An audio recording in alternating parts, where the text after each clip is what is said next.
Good morning. This is Jay Cleveland Payne bringing you things you might not have heard for the 18th of November, 2025. The show today here from the Conversation Project, which brings you this thing here.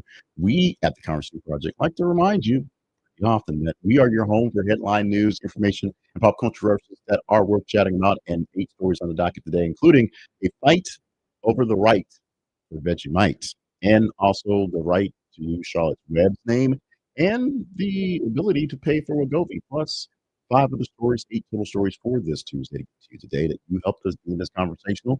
And I think these are pretty good swap shows. Now, here's the thing: we're not really big on the Trump stuff today. Just Trump being Trump these days, and now the government shutdown is over, waiting for the vote for the release of the Epstein files. We'll see how that works out. We'll talk about that as that progresses. That's today in the House. But we do have 8 other stories that you help us pick out that are still worth chatting about, because it's not always about Epstein. Trust me, it's not always about Epstein. We want to remind you very quickly that our website home is this. It's conversationproject.com, where you can find more details about what we do for this project here as part of More Better Media and other things. And today, our sponsor is another website that is under More Better Media. It is historyiseveryday.com, where we have our history newsletter every single day. Videos and things to talk about history. Another thing I'm really into, along with the news of the day, the news of yesterday, if you will. We'll talk about that towards the end of the show. Now let's get into the stories, 8 of them for today. If you're watching this live in the morning, 5:30-ish a.m. Central Time here in Arkansas right now, let me know where y'all pop in the chat. Or if you watch us on the replay, let us know where you're at, how it's going, and what we do to improve the quality of our programming here. We start off with an Australian inmate who is challenging a prison ban to fight for his right to eat Vegemite. Yes, very alliteration in that one. But Andrew McKitchney, serving a life sentence in Victoria, is suing corrections officials, arguing a Vegemite ban violates his cultural rights under the state's Human Rights Charter. Vegemite prohibition dates back to 2006 over concerns about brewing alcohol and interfering with drug detection dogs. It calls not used in every Australian state. This case tests the law for how far the cultural enjoyment protections extend inside prisons, where contraband risks drive blanket bans, i.e., Vegemite is a yeast-like product. We call it akin to eating peanut butter here in the States, but it's not, because essentially Vegemite is, like they said, it's fermented dead vegetables. And because it has those qualities, making toilet wine. Victims' advocates call the suit tone deaf, and Justice Department isn't commenting while the litigations are active. A trial is expected next year over the right to Vegemite, but implications for other food and religious practice limits behind bars. We had a story a few weeks back about a Rastafarian, a man who complained that cutting his hair off all his hair was a volition going against his religious rights because of hair. And then we had a lot of people in discussion talking about, well, to cut your hair off in prison because it's sanitary, and if most people don't have the same treatment. But there was a lot of talk about the fact that instead of Jews don't have to have their beards cut or their hair cut because of their religious practices. If Vegemite your religion, or at least your right to some sense of fun in prison, especially a life sentence, this is where Australia will basically have to see the same thing, not quite on the same level. Religion, maybe, but foods that are maybe served to you, like having bans on certain things or added to things, religions, maybe there. I'm not sure anybody worships the Church of Vegemite, but hey, if that's what you guys want to eat down there, then hey, more power to you. A Tennessee judge has declared the Memphis National Guard deployment unlawful. This done by State Chancellor blocking the Governor Bill Lee's order for sending National Guard troops to Memphis. Likely that it violates Tennessee militia law, basically. The ruling pauses deployment for several days to allow the appeal, underscoring state law limits and even amid a federal crime reduction push. Plaintiffs argue that there was a no grave emergency in justifying the unilateral execution of Guard troops going to Memphis, and the court agrees, for now at least. The case could become a template for other cities weighing a balance between public safety and civil authority. Essentially, Donald Trump wants safety in his nation, safety across the nation, and they're sending in troops and guard members to various places he deems as, places of ill repute, just places that are just out of control. Although the cities themselves are like, we don't really need guard troops. in most cases. Although some Republican states are more than happy to send it to Democratic cities because they can. Parallel filings and advocacy statements are signaling a fear of constitutional fights or domestic troop use in these cases. The biggest thing is when the federal government is sending troops in to invade our cities, not protecting any particular, but because they want to protect the people who are doing deportation actions, things get crazy. Interesting, but crazy.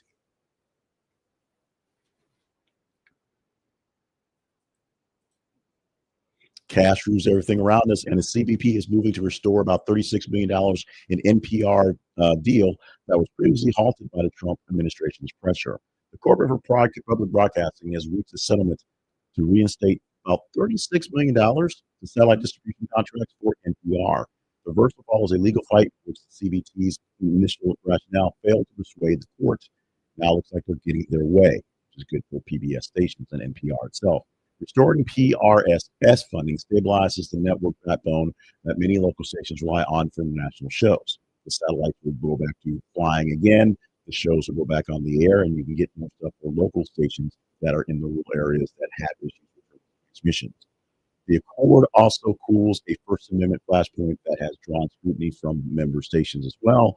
Implementation details now shift to distribution, getting that dispersed in timing for station level budgeting and make it happen right now, especially since it's November at this point. The granddaughter, the author of Charlotte's Web, is speaking out against the title's use in the immigration. Here's a sense of everything coming full circle, where E.B. White's granddaughter is condemning DHS's and local officials using the branding of the Charlotte Enforcement Action as Charlotte's Web, calling it as misuse of the children's classic. Her objection reframes the local immigration sweep into cultural ethics debate about government messaging. Rights groups say whimsical labels risk the minimization of what is real human stakes in these cases, and officials have not apologized for this and don't expect Ice Barbie to do anything anytime soon. Expect pressure to retire the operations that came from rights groups, if you will, but expect the pressure to be wholly ignored by DHS and folks like that. The renaming process practices will remain the same more than likely. Some things may be a little less inflammatory, a little less flippant, if you will. The ones that have been named will probably remain the same. Literally, states are increasingly policing brand association with political settings, and this one has a national audience right now. As all eyes are literally on Charlotte and what's going on down there, and calling the action to round up folks who are documented, send them to other places in a web, calling it Charlotte's Web, while catchy, may not catch exactly what they want from the government. Pause from the news. We have 8 stories total for this Tuesday. 4 down, 4 more to go. But before we get to the other 4, we need your assistance to grow the show as it is. We want you to like the video you're watching right now and any of our other content out there. Like the video you're watching here on X, on Facebook, and on YouTube. Also, if you're watching it and you think, hey, this is kind of good, share it with like-minded people who would enjoy it as well. The more you like it, the more I get the likes or the emojis that say it's good, the more I know I'm picking the right news stories to give to you.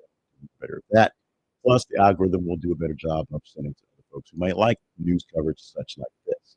If you share it with like-minded people, if it's direct send to them, they can watch it, they can enjoy it, they can share it as well. And if you're not getting this natively into your feed, whether via it's coming from a algorithm shared to you or someone shared it to you a couple of times and you think, hey, this is good, go ahead and subscribe to it so get those folks in the numbers. We are having great growth, great numbers in our YouTube where we do our basically our real gauging how we're doing. But we can always use a few more. Still a small channel, still not quite at 3,000 subscribers. So the higher we get there, we know everyone does actually watch. We understand that the higher number we get, the better chance we have of more exposure and more opportunities for you to ask less for money as opposed to me having to do the whole asking for donations and asking for sponsors. Thanksgiving Day is set.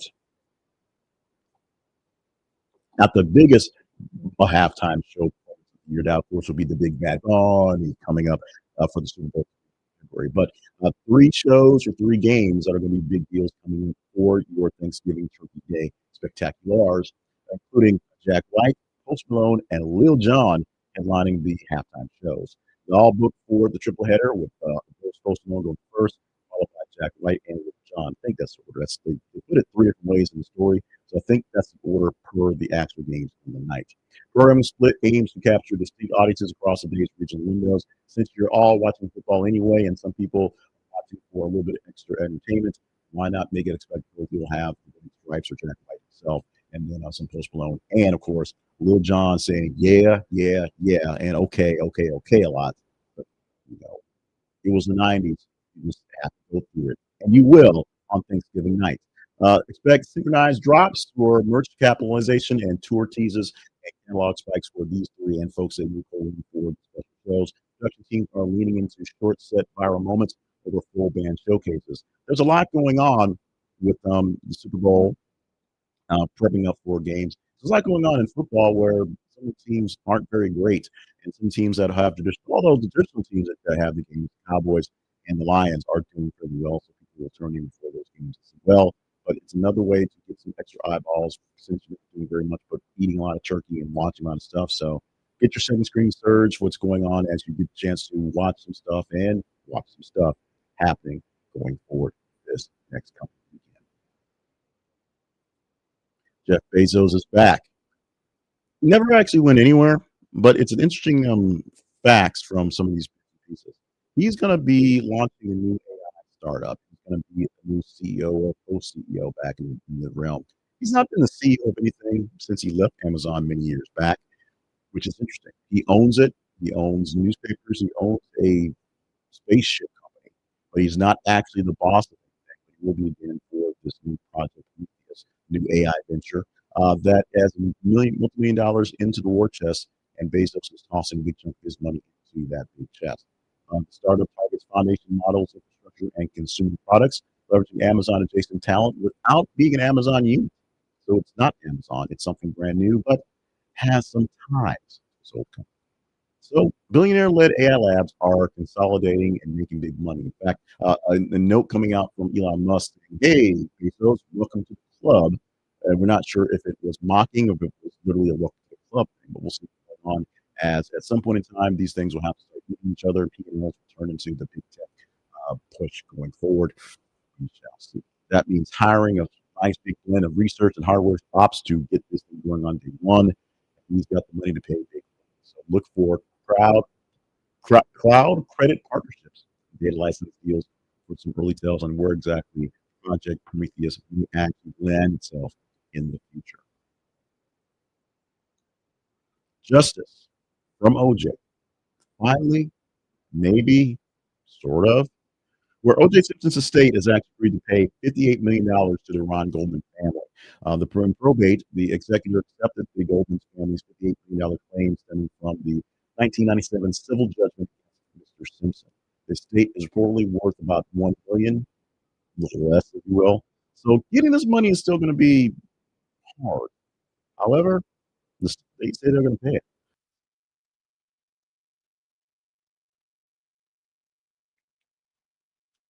They accept that the claim exists. Let's put it that way. In the semantic terms, the legal terms, as it is. And by accepting the claim, this avoids prolonged litigation and it guarantees no dollar amount beyond any available assets. So the worth less than $1 million, they can't necessarily pay more than $1 million, but they can't be asked for more than $1 as well. It makes sense. Hey, I'm not a lawyer.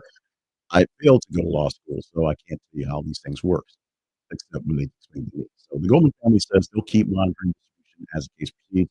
They're not expecting getting $58 million anytime soon, but the agreement to pay frames a nice little setup so that if this state actually does make money, I have no idea how they make money off OJ in the States. Maybe they make some residuals off the new Naked Gun movie. I don't know. We shall see.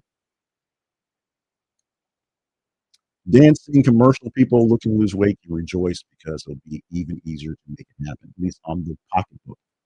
As manufacturers experts are now seeing a 30% drop in popular weight loss drug Wegovy right about now.